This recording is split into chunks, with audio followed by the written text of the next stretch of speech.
But me congratulate you. But if it's a girl, we celebrate. We celebrate. Anyway, a big, happy congratulations to all the women in the house. One more time, please clap for yourselves. Now I've been asked to talk about something that I feel is very, very powerful and very profound. And I also think that it's also timely. And I want to believe that the facilitators of this program must have prayed. Yes, and I say so because I'm just dealing, when I got Pastor Bolanle's call, right, I was just finishing a meeting with a client who wanted to write a will. Yes.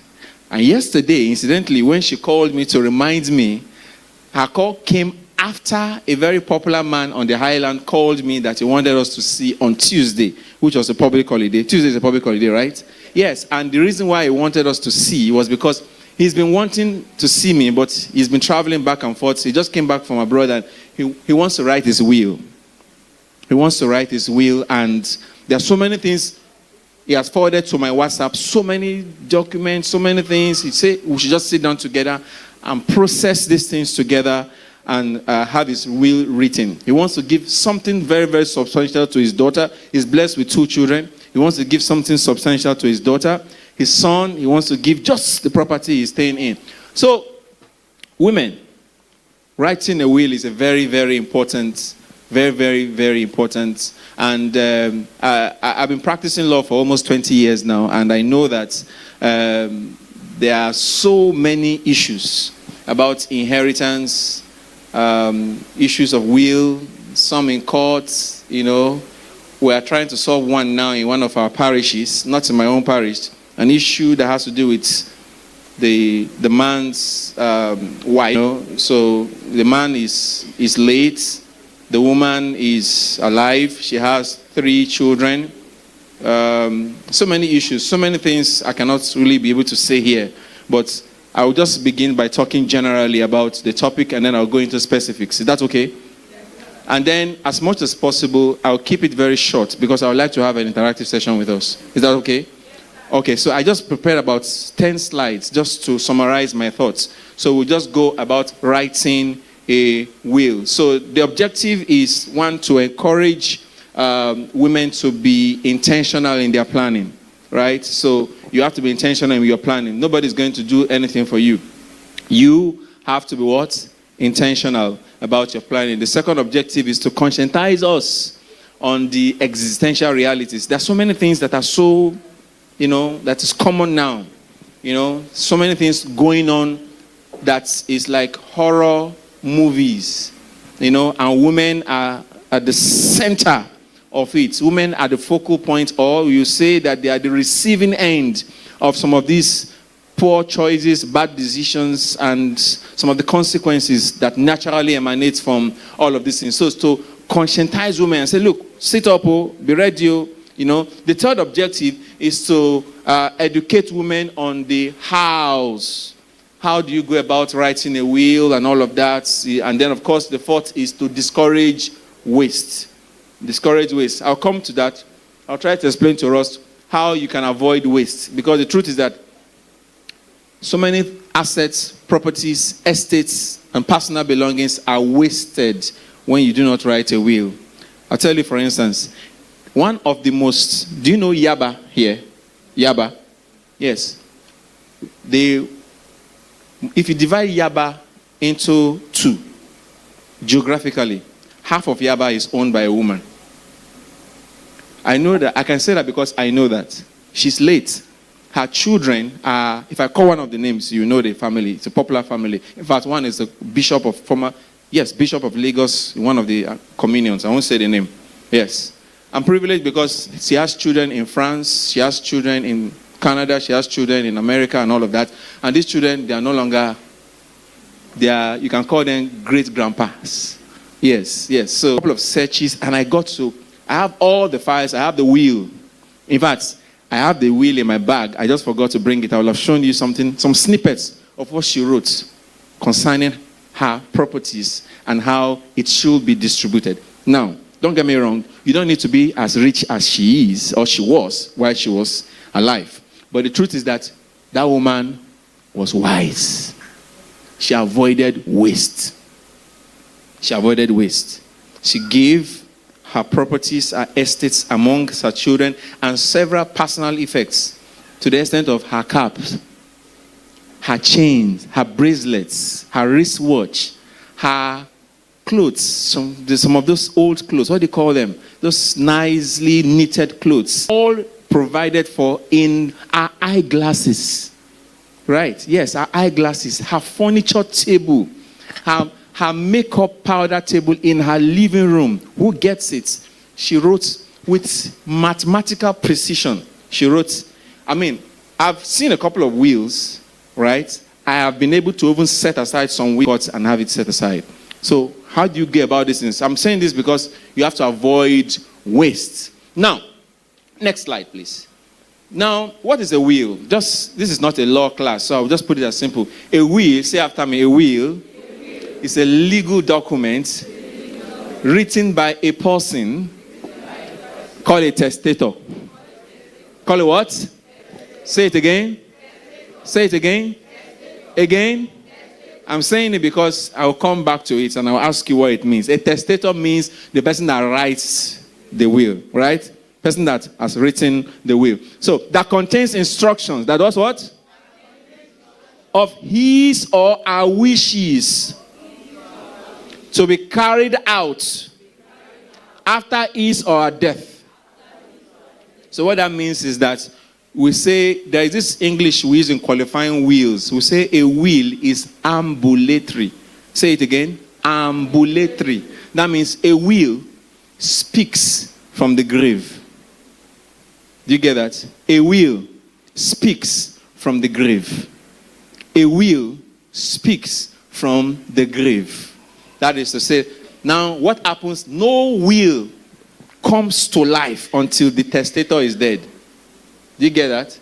In other words, a will is inactive, is useless until the person that writes it is what? Is dead. So that's why we say it's ambulatory. It speaks from the grave.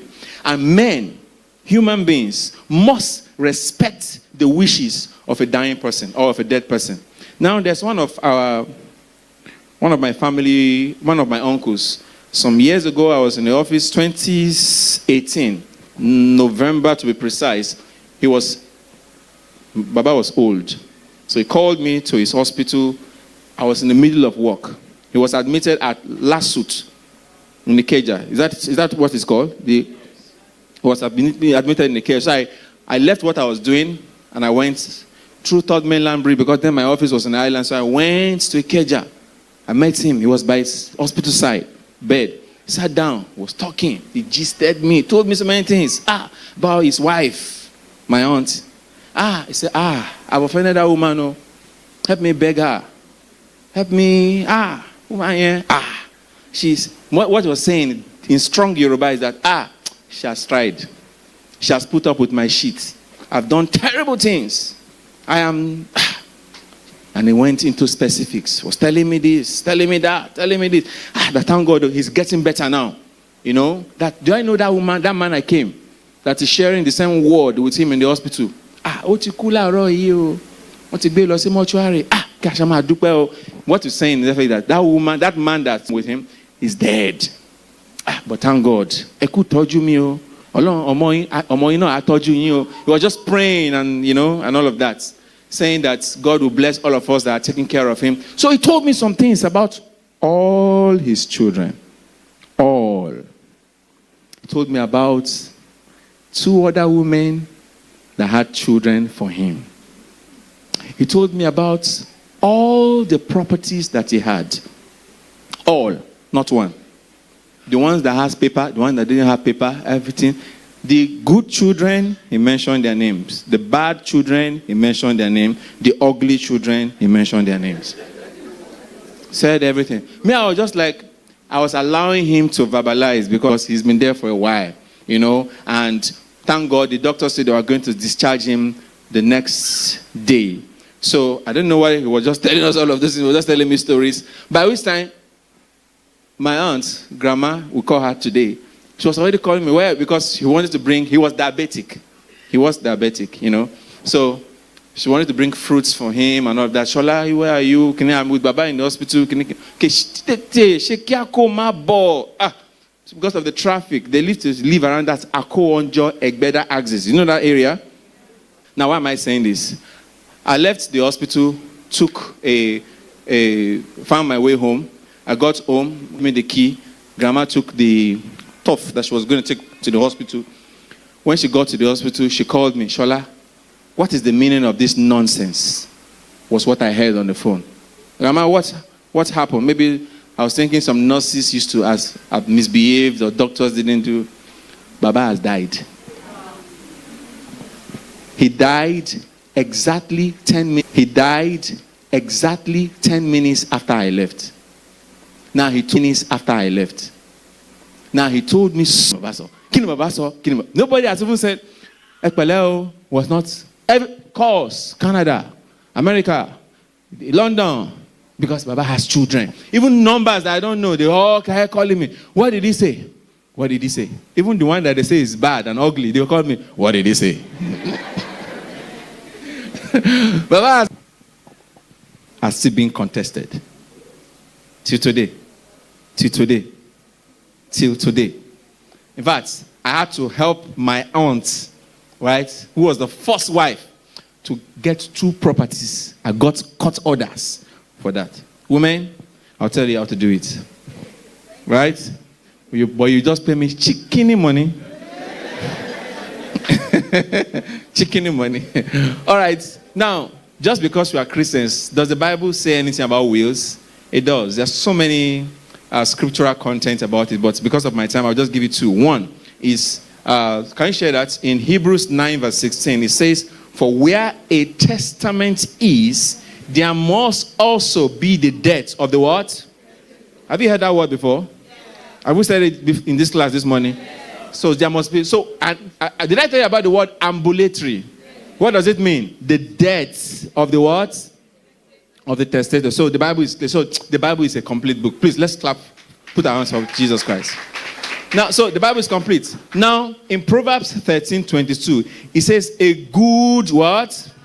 Now, man there is not men, right? It's referring to, it's the same word used in the book in Genesis chapter 1, verse 26. So God created man in his own image. Male and female created he what? Them. So the man here is generic, referring to women. So a good woman, for purposes of this, the context where we're in, a good woman does what? Yes, a good woman leaves an inheritance to her children. So you must leave an inheritance. And an inheritance need not be properties. So can I disabuse your mind from that? Inheritance does not have to be properties. Yeah, because Aotuku, how many properties does he have? None. Because anything. Inheritance need not be properties. One of the best inheritance you can leave for your children is a good name. It's a good name. It's a what? It's a good name. It's a good name. It's a good name. We've had so many of them who have done horrible things. Terrible, terrific, terrifying things. Right? And their children are the receiving end of it. That's the legacy they left for their children. So the best legacy you can leave for your children is not properties. Yes, you can do all of that. But the best legacy you can leave for your children is, you serve God and you left with them a good name. A good name. Let not your children be identified as, do you know that woman that did these terrible things? Nah, I pick him with this. Nah, I pick him with this. Nah, I pick him with that. Nah, I pick him with this. There is this girl that I used to recruit lawyers for some top law firms in Lagos those days, right? So I was in one of these meetings, and then we were sitting together. We're interviewing some core members and lawyers who are about 5 years below. So many CVs we sift through, and then we just interviewed a couple of them, brought that and all that. When we're done, one of my ogas say, this girl, we must employ her. She did well in the test, though, and of course, they said she's going to be number 1. I don't know them. Because sifting through CVs. Turns out that her mother, if I called the mother, she said, the least I can do is to recommend this woman. And it's not that it was Mago Mago. The least I can do is to recommend this woman. And it's not that it was Mago Mago. The girl was already what? But she said, if we are taking one person, now she will go take. We are going to take 5, but she was number 1. Why? Legacy, good name. Orukotoda, good name. So the best legacy you can leave for your children is a good name. It's a good name.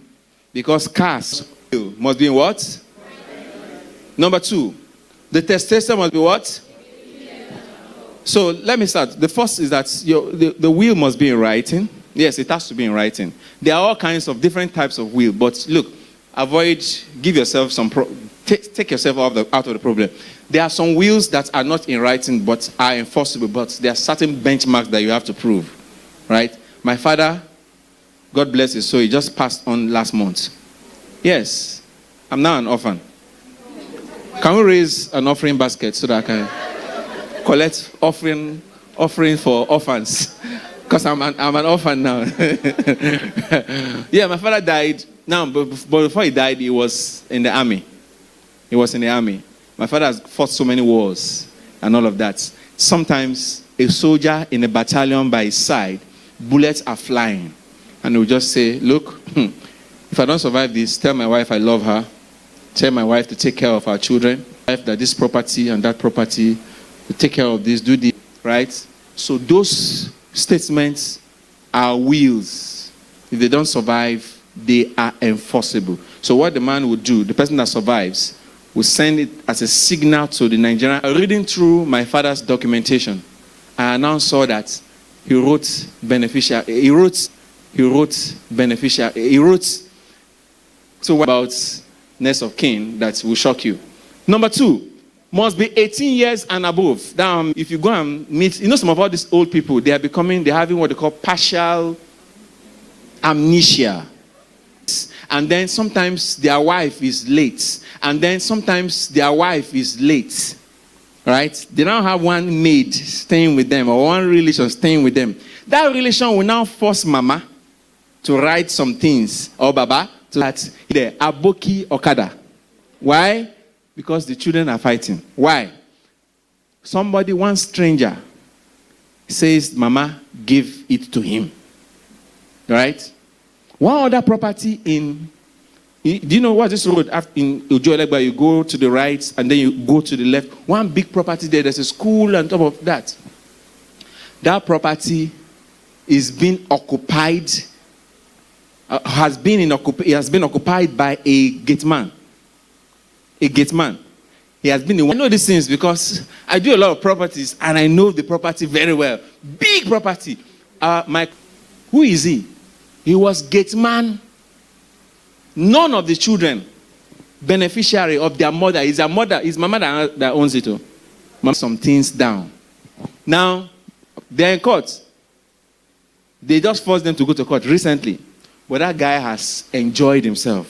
40 years. Gate man has house. If you see the guy's house, getting rents, there's a school. Big school that has, if you say there's a school on the property, this affinity they have to the person taking care of them. Yes, loba mi pogi. Mama, it took bono. Sorry, it doesn't mean it's gonna make pap for me. Go and make pap. Is it cold one you want or hot one? Do you want it thick? Do you want it? So they are just that you are ready. I bet told you me. So we're praying for them. So there's this affinity. So it cannot lead to some kind of, they can take advantage of it if they are wicked, ungodly people. So what the law says is that one, go work. Say after me, it will not work. Yes. So if it can be shown that mama has partial amnesia or have some kind of deformity that makes her, there's a big estate, right? In my elder sister has her husband bought one property in London. So I visited them in London. Now there's this big house. Brethren, Pastor Carlo, if you see that house, you will just bless God that some people are just enjoying. It's beautiful. The flowers, the terrain. if I'm going somewhere, and I need to go this way, I will intentionally go this way just to admire the house. It's quite a sight. Who is living there? Not the mother's children. Strangers. Why? Because the mother was not of sound mind. Was not of sound mind at the time of her passing. And then, I think she was, what's the word? Into giving that property to somebody who was her carer. And the person was not even from Britain. This was a British woman, gave the property over to somebody from Africa, I think whether from Congo or from Brazzaville. Brazzaville is Congo, Nabi? Brazzaville. A lady from Brazzaville is living there, living large, just enjoying the goodness of her own God, quote and unquote. So, real must be written. Say, written, signed, and must identify the beneficiaries. So the way it works is that there is no will if it is not signed by the testator. It must be signed in a conspicuous column, and then it must be witnessed by two persons. When you're making a will, there must be two persons who must sign. They call them attestators. What do they call them? Those two persons will sign to say, I was there when Mama wrote the will, right? Yes. I was there when Mama made the will and all of that. Yes. So, what are the qualities or the qualification of these attestators? Naturally, they must be younger than you. Right? You don't get somebody of your age. You get somebody that you know biologically, naturally, given the natural course of events, right, will survive you. Is that not so? Yes, you are 70 years old, 60 years old. Get somebody who is in their 30s or 40s, right? To what? To attest to the fact that they were there at the time of the making of the will. Two persons must attest to it. All right, next slide. Let's go. Right? Are we going to the meat of it? Now, how do you do a will? Now, you deposit it in there's a place called the probate in court. Okay, so the way it does that, the lawyer writes a will, or you make the attestation is done, it is signed and all of that. We put it in an envelope. It is sealed with a wafer, right? So that nobody touches it. I didn't come with this envelope. I'll have shown you the way it is, right? Because there's one rich man now that I just wrote his will. Pastor K. The man get properties. It's been long I wrote a will that's property is 2 pages. 2 pages. He has property, Lekki, Victoria Island, Banana Island, United Kingdom, US, New York, Washington. Then mainland, he has several. Then cars. He came to the office the other day and said, I should amend this. He wanted to add 2 cars. He has a lot. He's still alive. The thing about a will is that you can amend it as long as you're alive, right? You can amend it because you can acquire more properties, right? Or you can sell some properties, right? So assets can come and go, so you can then make amendments. There's something used in making an amendment. That thing is what lawyers call codicil. Codicil. What do you call it? Codicil. It's CODICIL. It simply means an amendment. An amendment. I'll give you one classical case.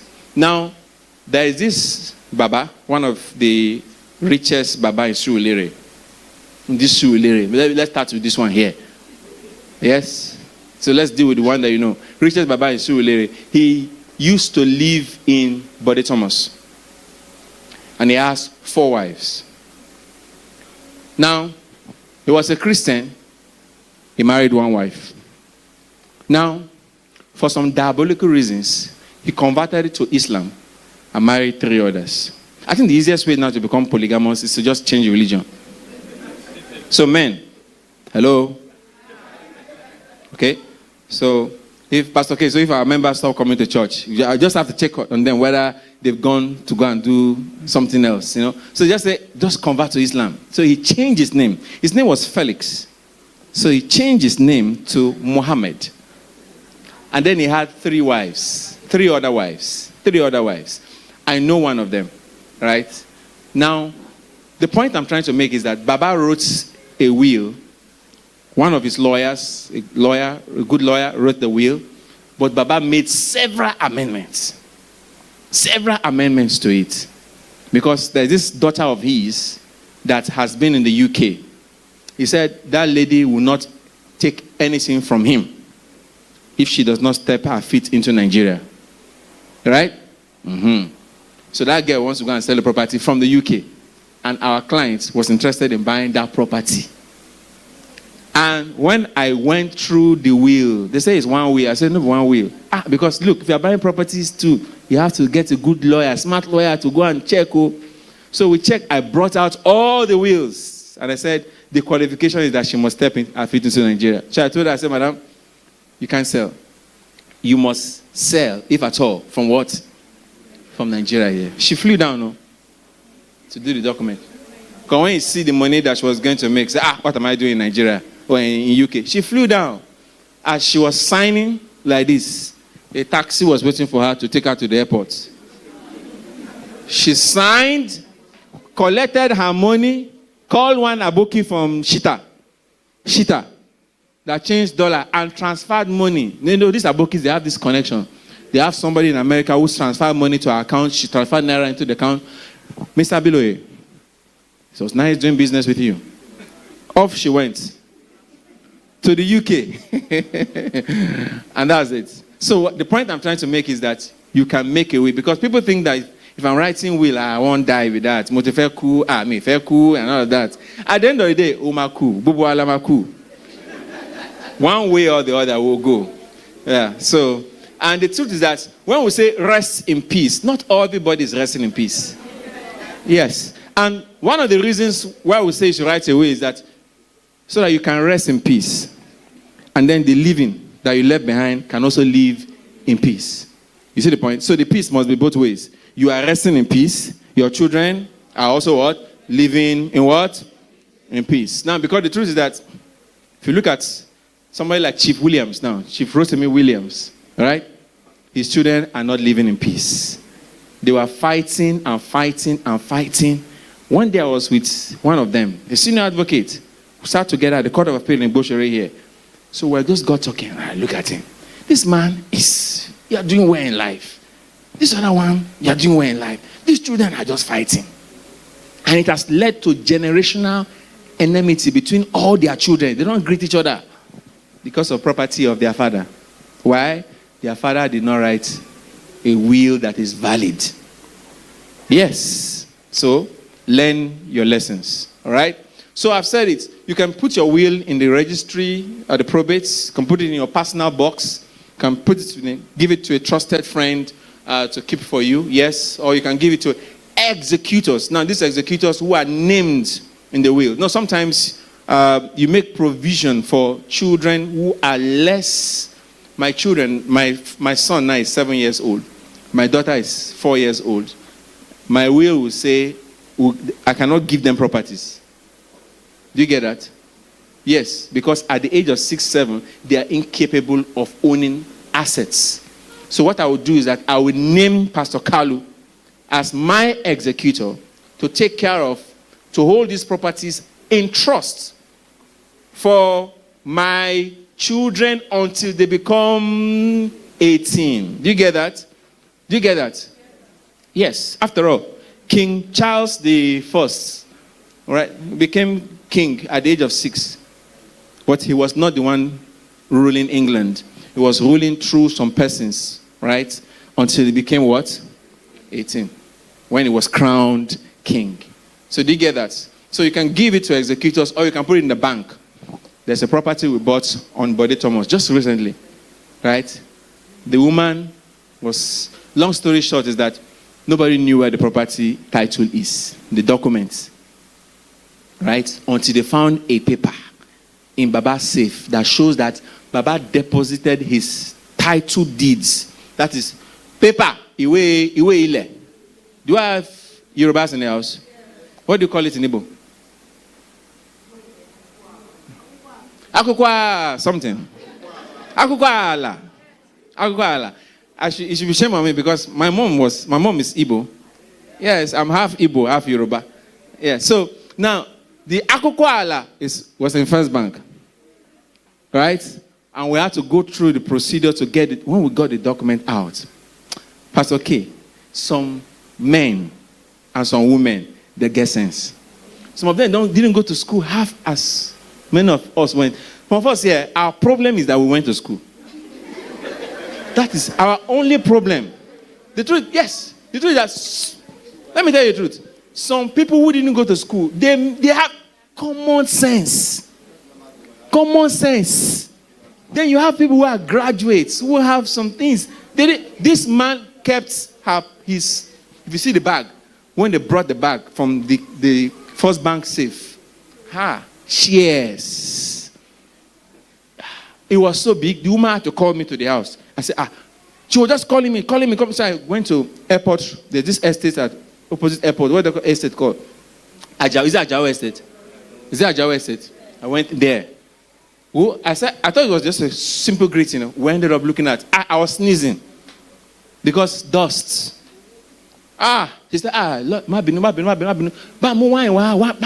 non-alcoholic, pastor knew. So that's how they brought papers. We went through it and saw, made provision for it. And I've seen women like that too, who have written everything well articulated. And they singled out the paper and said, this is the one that your client bought. Take it. The woman called me and said, look, the reason why I called is because I saw from the way you spoke when we met that you're somebody like fear God. My own blood brother, they will kill me if they see these things in my hand. The father died before the mother. The mother, who inherited, she was the only wife. So the father gave the mother everything that he had. The man had some properties. The woman, before she died, wrote her own will. Show me the ear. You are nodding your head like lizard now. Because the truth is that's what people like hearing these things, but they will not do anything about it. They won't do anything about it. They won't. Right? I hope you will. Right? So the woman wrote her own will and gave her properties, her estates, and said, this one, nobody should touch it. The rent should be given to my daughter. Right? I don't know why she had a problem with the boy. But she gave everything to but they said, this property, this one, don't sell. All these other ones you can sell. The lady was given everything. Was given everything. She had everything. Women, make provision for your survivors. Right? So that brings me to the next issue of what? Next of kin. Say after me, next of kin. Who is a next of kin? The next of kin in Nigeria, and now listen very carefully.